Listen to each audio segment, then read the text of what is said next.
What's up, Looms? It's officially fall, which means chilly weather and pumpkin spice everything. In today's video, I'm showing you how I've been keeping my hair moisturized in the cooler months using Ayurvedic ingredients.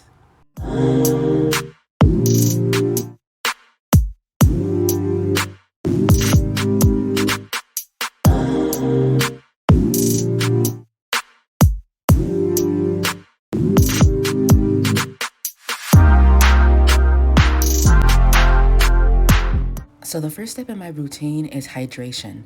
Whether spring, summer, fall, or winter, you want to start your moisture routine with some sort of liquid. For this step, I'm using a hair tea.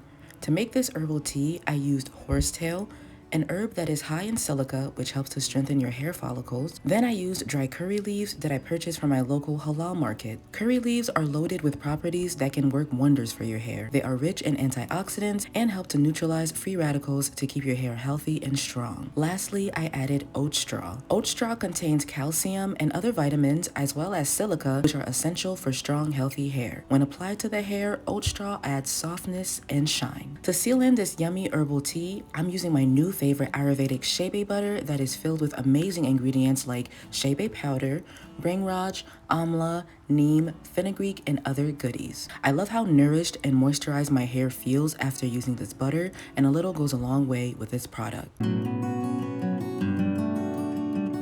Now that you've seen what I'll be using on my hair, it's time to style.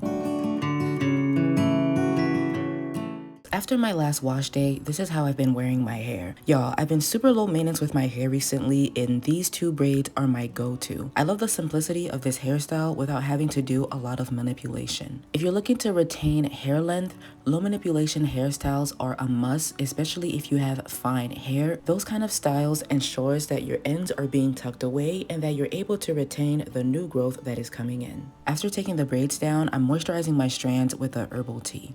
I'm making sure to moisturize my strands with the herbal tea before sealing it in because you don't want to seal in dryness, especially in these cooler months. You want to apply your water, tea, or refresher spray very generously because if you are adding product on top of dry hair, you're not really going to reap the benefits of whatever product you are using. You want to start off with some moisture, then follow it up with a oil or cream or butter. I'm also working in sections to make sure that I'm adding the right amount of the herbal tea and butter to my hair. Now that this back section is fully saturated with the herbal tea, I'm going in with my shea butter. I'm using a good amount of the butter to seal my ends. This butter feels so good, y'all. I love all the Ayurvedic ingredients that are in here, and I'm able to retain moisture in my hair for days. After doing this routine in the beginning of the week, I typically re-moisturize either in the middle of the week or later on if I really want to. So because this butter is super concentrated, I really don't need to use a lot of it during the week. Usually I'll just re-moisturize with water or herbal tea and then apply the butter again if I want to, but I don't necessarily need to because it keeps my hair so nourished. Whether you're shampooing, deep conditioning, or styling,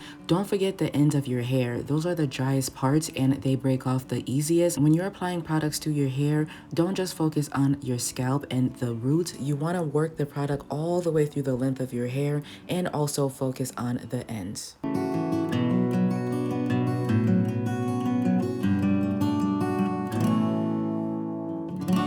One thing I like about the fall and winter season when it comes to hair care is that you won't be touching your hair as frequently, or at least in my opinion. For me, in the fall and winter months, that's when I like to leave my hair alone the most, whether that's protective styles like twists, braids, or knotless box braids. I tend to have a protective style in for a few weeks and just leave my hair alone. Of course, I'm still moisturizing, but I'm not washing as frequently. So I think if you're looking to grow out your hair or just retain more length, doing some kind of protective style or protective style challenge would be very helpful, and you'll be able to see how much your hair is growing, especially if one of your goals is to grow it out. Thinking of doing another bloom hair growth challenge just to see if I can grow out my hair a little bit longer. The last time I did this challenge, I did it for 6 months. I'm trying to figure out if I want to do the challenge for 3 to 6 months, but yeah, usually in the fall and winter, that's when I notice that my hair grows a little bit more because I'm taking care of it, but I'm also not manipulating it as much. So doing styles like these two braids are super important and convenient because you're still able to add product to your hair and get to your scalp, but you're not touching it as frequently. Another tip for the fall and winter months when it comes to natural hair care is to make sure that you're deep conditioning with some sort of heat, whether that's sitting under a hooded dryer or hair steamer. Getting heat into your deep conditioning sessions will allow for your hair to absorb moisture properly, especially if you're low porosity like me. It doesn't have to be every wash day, at least twice a month, but try to get some heat into your deep conditioning sessions or even pre-poo sessions to ensure that your hair is absorbing the product well. Let me know down in the comments if you do anything different to your hair when it comes to the fall and winter season. Do you use different products? Do you switch up your routine? Let me know.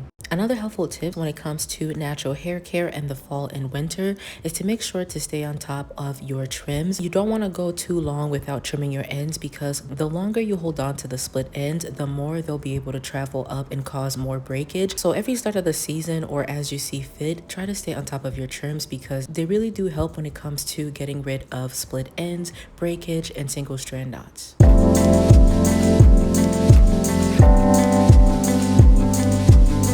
So now I'm just repeating the same steps on the other side. I am taking the braid down, moisturizing it with my herbal tea, then sectioning it off to work in two separate sections to make sure that both parts are equally moisturized. Working in sections make it easier for product application, whether that's with styling or wash days. So if you're noticing that your products aren't absorbing as well into your hair, try to work in sections to focus on each part separately, especially now that the months are cooler and you want to make sure that your hair stays hydrated. Another helpful tip for the fall and winter months is to make sure that you're clarifying and detoxing your hair periodically. If you're going to be using more butters and oils, make sure that you're detoxing and clarifying your scalp in order to avoid product buildup. You can do a clay mask or use a clarifying shampoo. At least every other wash day, try to clarify your scalp so that you don't get product buildup and to make sure that your scalp is breathing. You don't want to forget about your scalp because a healthy scalp leads to hair growth and better length retention. It doesn't have to be every wash day, but at least twice a month, try to clarify your scalp. If you're interested in hearing more about the Bloom Hair Growth Challenge, I'll leave the video in the cards for you to check out. And if you're interested in different product suggestions that work for my low porosity hair, go ahead and check out some of my product hauls and wash day videos.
Moisturizing and braiding, I'm now oiling my scalp with my Ayurvedic clove oil. If you'd like to see how I made this oil and some other goodies, go ahead and check out my Ayurvedic playlist. But yeah, y'all, now my hair is all set and ready for a few more days until wash day. If you are team oils and butters, definitely leave a comment down below. But that's it for today's video, y'all. I hope you guys enjoyed it. Let me know what you think of my moisture routine for the fall and winter. Thank y'all so much for watching. Don't forget to like this video, subscribe to my channel if you haven't done so already, and I'll see you next time.